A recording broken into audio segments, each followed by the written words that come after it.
Greetings, all praise the King. Welcome to Eyewitness, an eye with an eye, an unscripted source where we reason to discover truth, supporting the struggle for international justice. Today we're speaking about discrimination. We hear this word a lot. Well, maybe not, but at least people think about it. And we know this is a prejudice.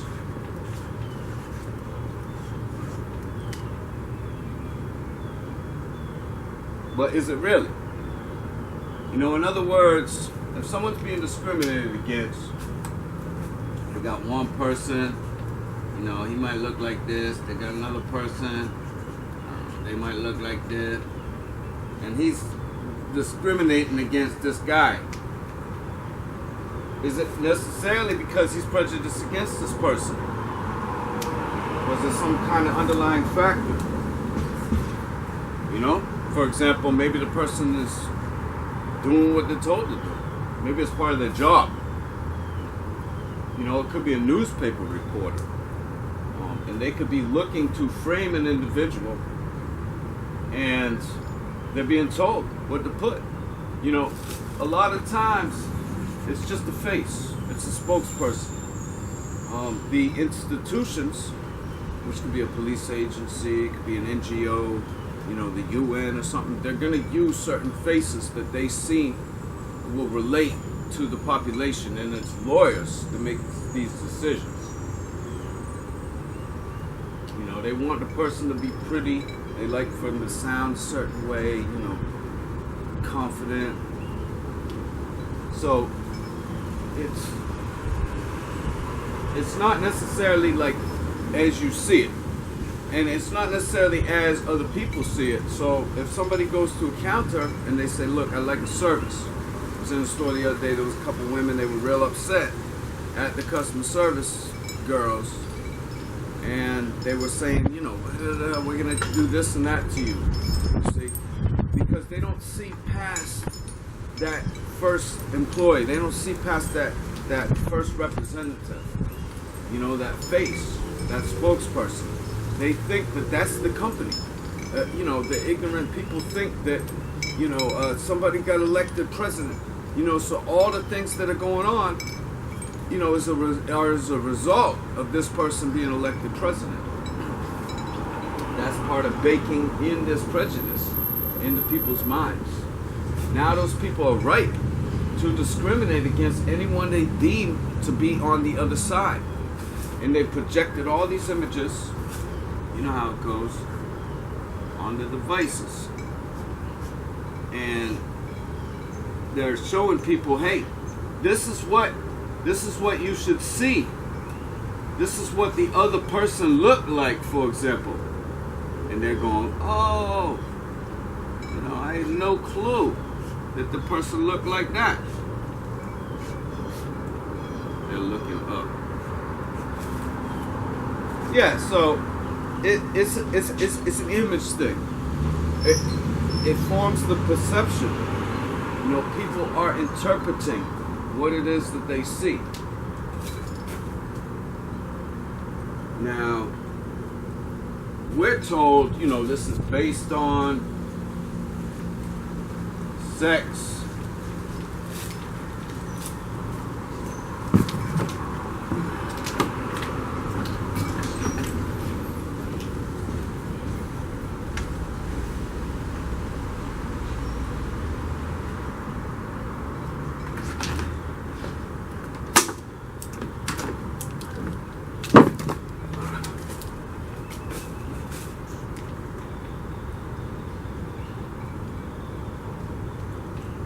Race. This is also now called gender. I guess they decided no longer want to call it sex. And of course,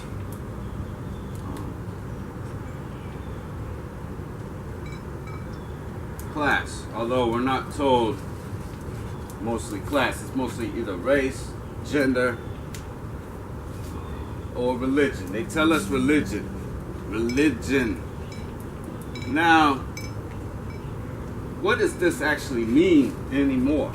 People say that they're Christian, they got 1,000 different Christian churches, they're all believing different things. You know, what is religion? So we're going to put here philosophy. I'm not talking about the vain philosophy of the Babylon. We're talking about just how people think, how people process their thoughts. And in this day and age, this is based on what they see a lot of times, what's being shown to them.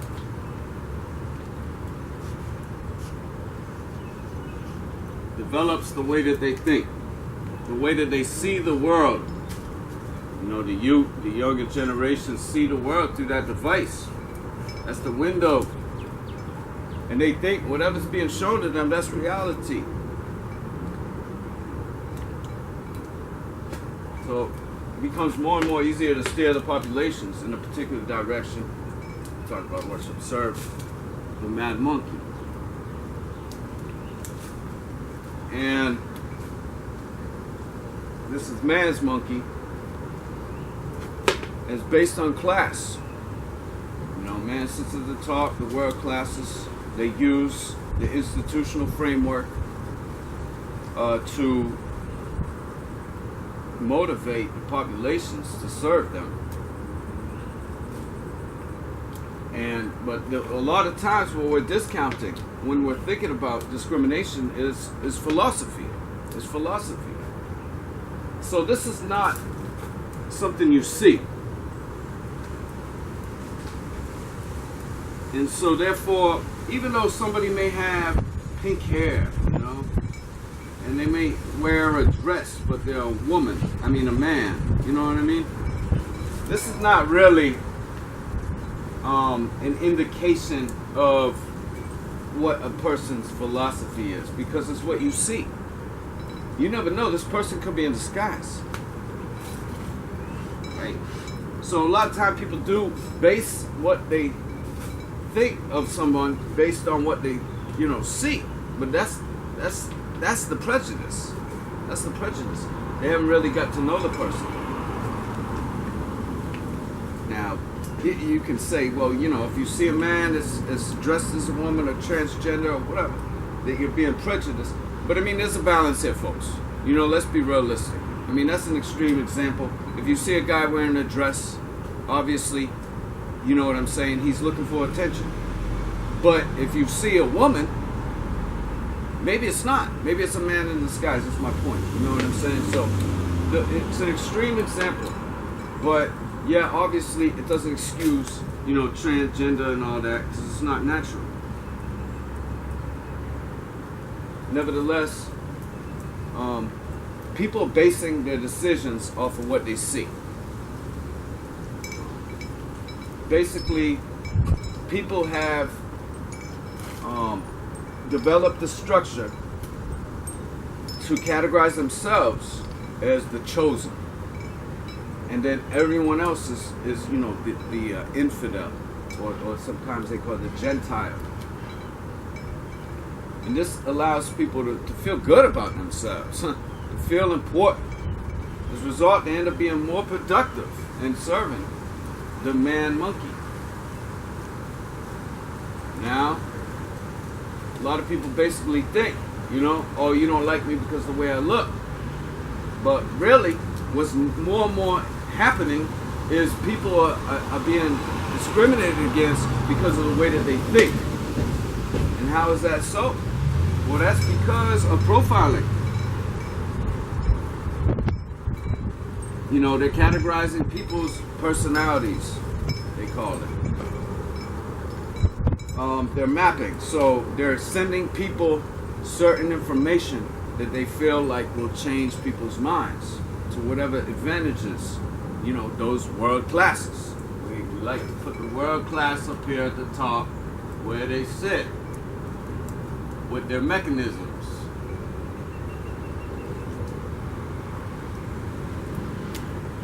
And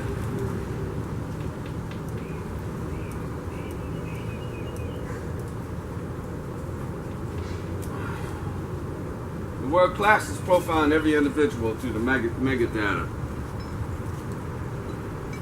They use their thing called the artificial intelligence, the AI, to spy on people. In order, the new technology is designed for remote access. All right, so you couldn't get a new product off the shelf today. That can be remotely accessed by somebody, somewhere. They're not going to tell you who it is, but they're going to tell you that it's going to keep you safe from their lot.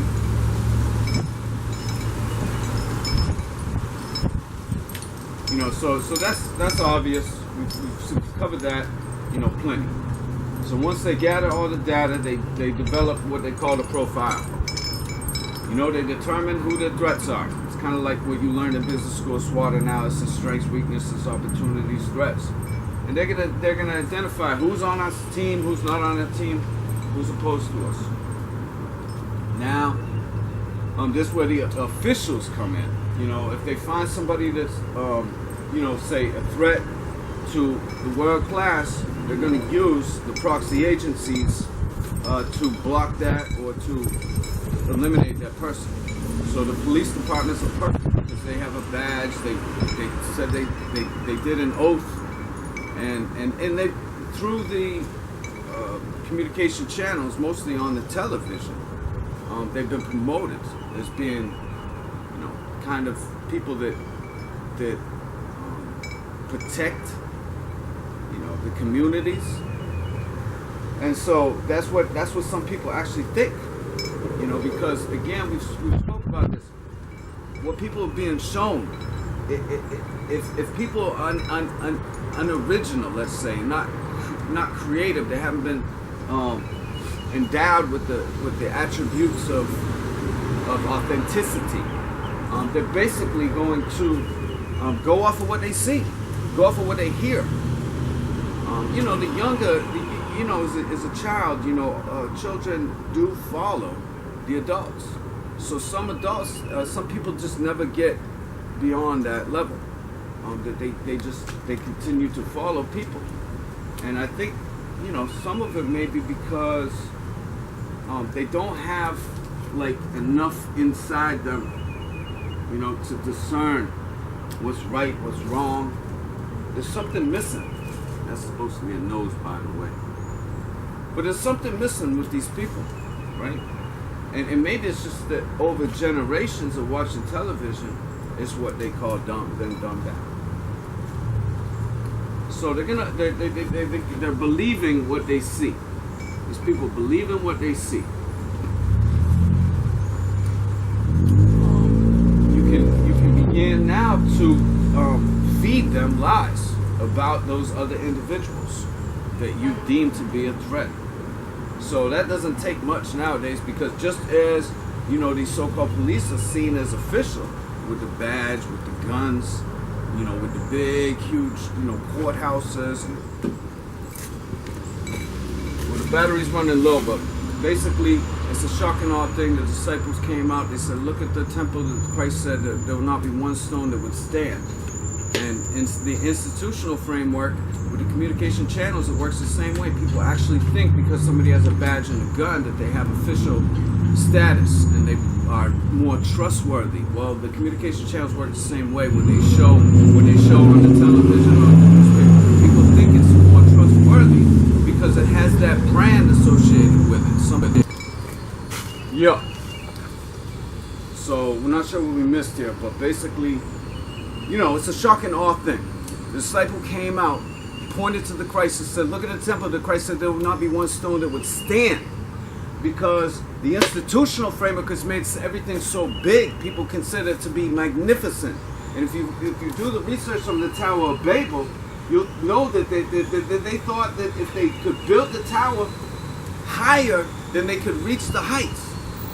In other words, they could become gods. Even Lucifer sought to bring himself higher than the other angels and was cast down to the earth. So man has this obsession with getting up, with being above everyone. And this is how they use their so-called officials.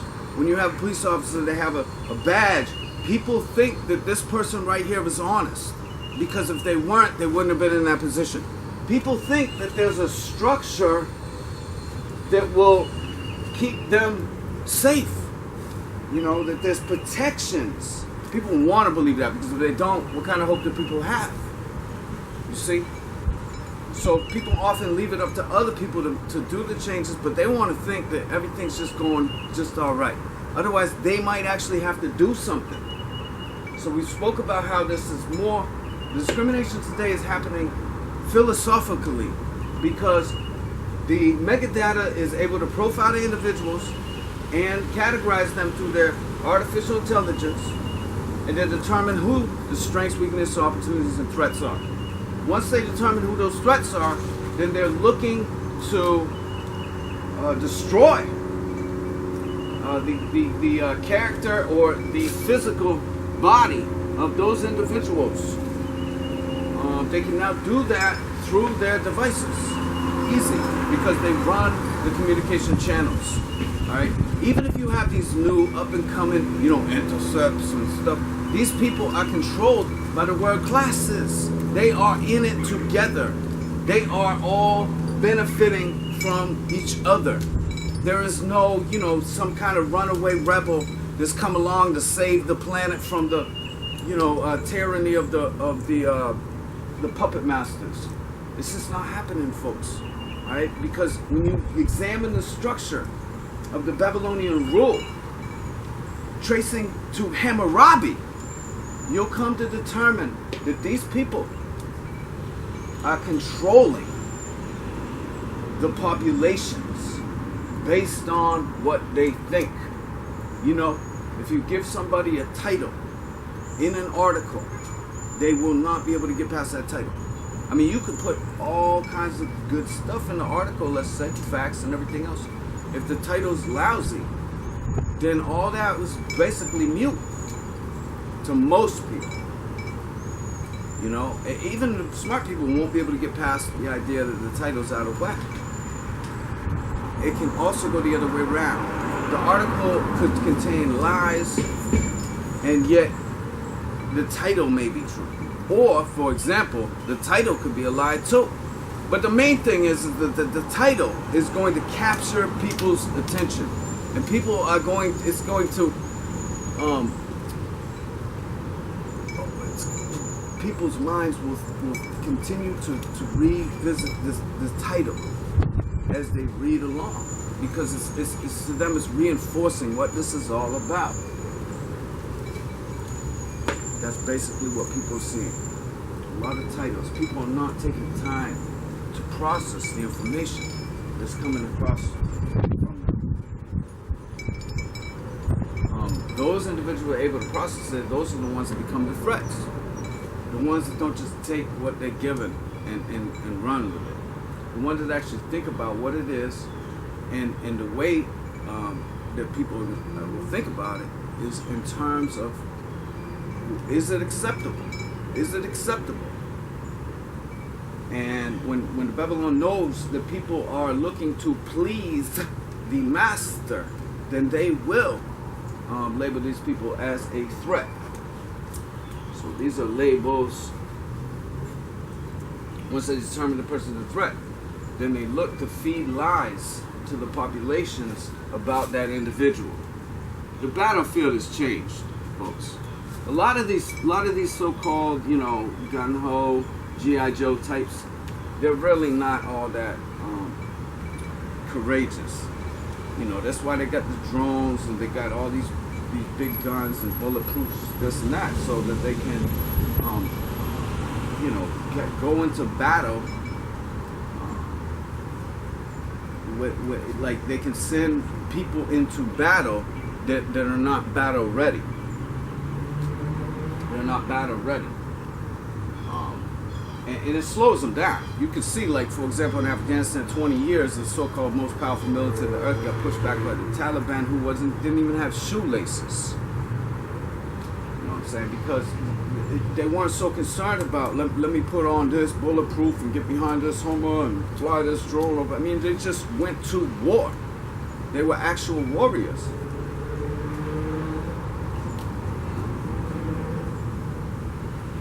Today, it's all about what people are being fed. And it has to do with how those devices are operating.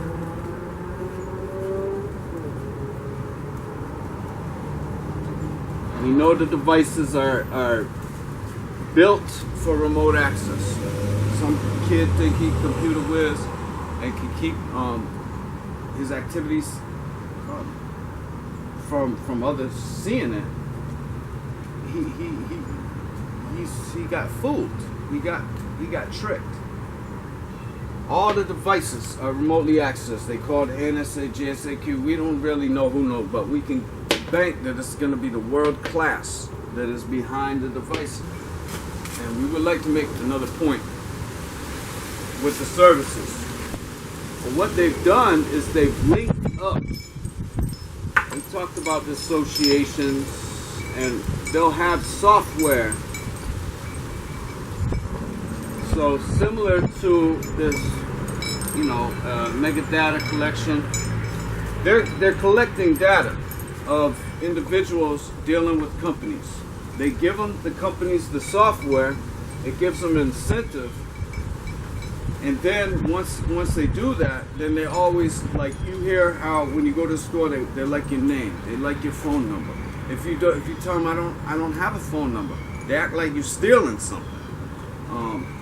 They give people the software in the companies to gather the information for people. Now, here's where it becomes discriminatory. Once those people determine who you are, they'll spit out some kind of a profile number that's supposed to recognize your credibility.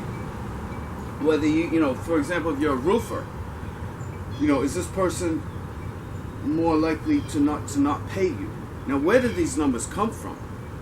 You see, a lot of times it's these so-called officials. If you go to court and you're charged falsely, and they say, well, we don't care if there's no evidence, we're going to convict you anyway because of your profile.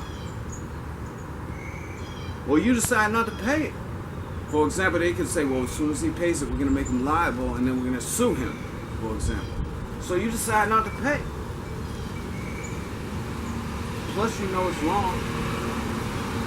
So then, boom, they're going to bring your credibility down, your credit rating down, and then therefore they can get the companies to reject you. See, in this thing they call the United States of America, it's all about privatization. They call it United States of America as if it is a government. But there is no government. It's actually just a bunch of companies that are controlled by the world classes, international players. These are the big speculators. They control the functions of those entities. That are there as a facade to make the appearance of protection against the companies. It's similar to police and crime. All right? If you don't have crime, you're not going to have police. If you don't believe me, go to a place that has low crime, and then see how many police are there. So there's a connection between how much crime there is and how much police. And people say, well, yeah, that's obvious, But then you have to determine where's the crime coming from. You see, is it real crime, or is it fabricated? I mean, if you go into courtroom, like we were in there the other day, there was a lawyer trying to convince a guy to take a plea deal. The guy was innocent. He was like, look, it wasn't my straw, it was over a straw. They found a straw in his house or whatever. They said, look, we can scrape this straw and get you on a felony, put you in prison. He said, no, look, it's not my straw. He even had a urine test and was clean and all this. This guy didn't look like a meth addict, So the lawyer said, look, you got to take this deal. I'm trying to tell you, I got the document on. This guy was like, nah, this lawyer's about to flip.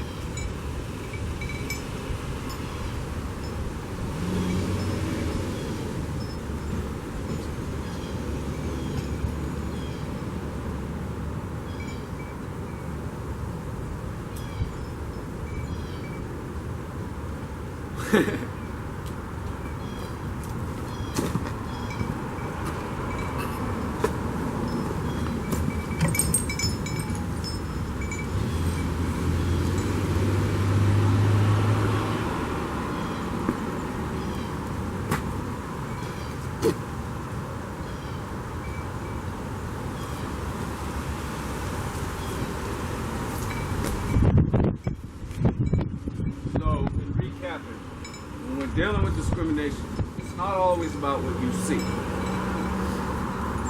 It has more to do with who you are and what you think. And it's not always what you think. It's not always what you say you think.